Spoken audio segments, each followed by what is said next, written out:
নগাঁও জুৰিয়াত পুনৰ বাঘৰ আক্ৰমণ আক্ৰমণত গুৰুতৰভাৱে আহত এজন নগাঁও জুৰিয়াৰ পুথিমাৰীত সংঘটিত হৈছে এই ঘটনা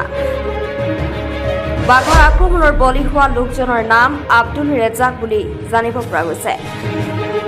আব্দুল ৰেজাকে ঘৰৰ ওচৰতে পথাৰত কাম কৰি থকা অৱস্থাত বাঘটোৱে আক্ৰমণ কৰে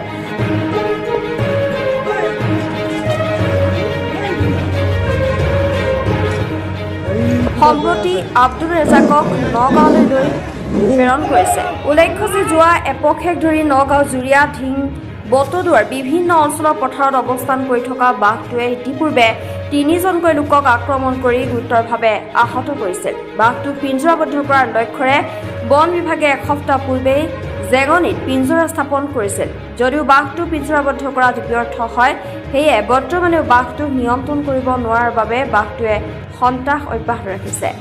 স্থানীয় ৰাইজে চৰকাৰ তথা বন বিভাগৰ ওচৰত দাবী জনাইছে অতি শীঘ্ৰে বাঘটোক জনাঞ্চলৰ পৰা কাষতে থকা লাওখোৱা অভয়াৰণ্যলৈ খেদি পঠিয়ায় আমাৰ পটল খেতি কাম কৰি আছে বাঘটো এই পাত খেতিৰ পৰা ওলাই পেলাই ধৰিছে খামচা মাৰিলে এটা এতিয়া মানুহজনী নগাঁও লৈ গ'ল এতিয়া মানুহ ঘৰৰ পৰা মানুহ ওলাব নোৱাৰে মানুহজনৰ নাম এই ৰেজাক আব্দুল ৰেজাক গাঁওখন পুথিমাৰী গাঁও মানুহ হ'ল এতিয়া বাঘখন লুকাই আছে জংঘলত কলগছৰ তলত নাম আব্দুল ৰেজাক আৰু এতিয়া টাইমটো আমি একো ক'ব নোৱাৰোঁ তেতিয়া মানুহজনক তাৰমানে পটল খেত বাচি আছিল কাম কৰি আছিল তাত মানুহজনক ধৰিলে ধৰাৰ পিছত আকৌ যেতিয়া মানুহজনৰ চিঞৰ শুনি কিনি আৰু সেইফালে আৰু এজন মানুহ আছিল সি তাৰমানে দেখিছে বাঘ মানুহজনৰ ওপৰত আছে থকা পাছত মানুহ যেতিয়া চিঞৰ বাখৰ কৰিলে তেতিয়া সেই মৰাপাত খেতিতে আহিছে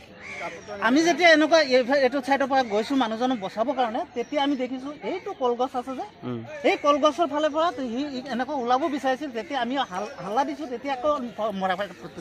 বৰ্তমান আপোনালোকৰ বাঘটো ক'ত আছে বাঘটো এতিয়া মৰাখৰ এইটো খেতিতে আছে ন বন বিভাগে আপোনালোকৰ ওচৰত কিবা যোগাযোগ কৰিছে বন বিভাগ আহিছে কোনো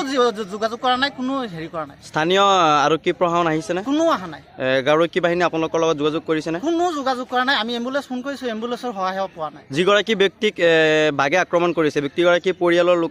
পৰিয়ালৰ লোক তথা ব্যক্তিগৰাকীৰ নাম কি ব্যক্তিগৰাকীৰ নাম আব্দুল ৰেজাক আৰু বৰ্তমান ব্যক্তিগৰাকীক নগাঁও চিকিৎসালয়লৈ প্ৰেৰণ কৰা হৈছে নগাঁও এতিয়া পঠাইছোঁ আমি এতিয়া ক'ত আছে আমি এতিয়া খবৰটো লোৱা নাই মেডিকেলত আছে না নাৰ্ছিঙত আছে এতিয়া খবৰটো লোৱা নাই কিন্তু আমি খবৰটো লৈ কিনি জনাম আপোনালোকে চৰকাৰ প্ৰশাসনৰ পৰা কোনো ধৰণৰ সহায় পোৱা নাই একো পোৱা নাই কি ক'ব আমি কি ক'ম এতিয়া তাৰমানে যদি চৰকাৰে এইটোৰ উপযুক্ত ব্যৱস্থা নলয় এইটো বাঘৰ যিটো আতংক চলি আছে এইটোৰ যদি কিবা উপযুক্ত হেৰি নলয় তাহলে আমি ৰাইজৰ ওপৰত দিয়ক আমি ৰাইজে যদি পাৰোঁ এইটো আমি দমন কৰিব চেষ্টা কৰিম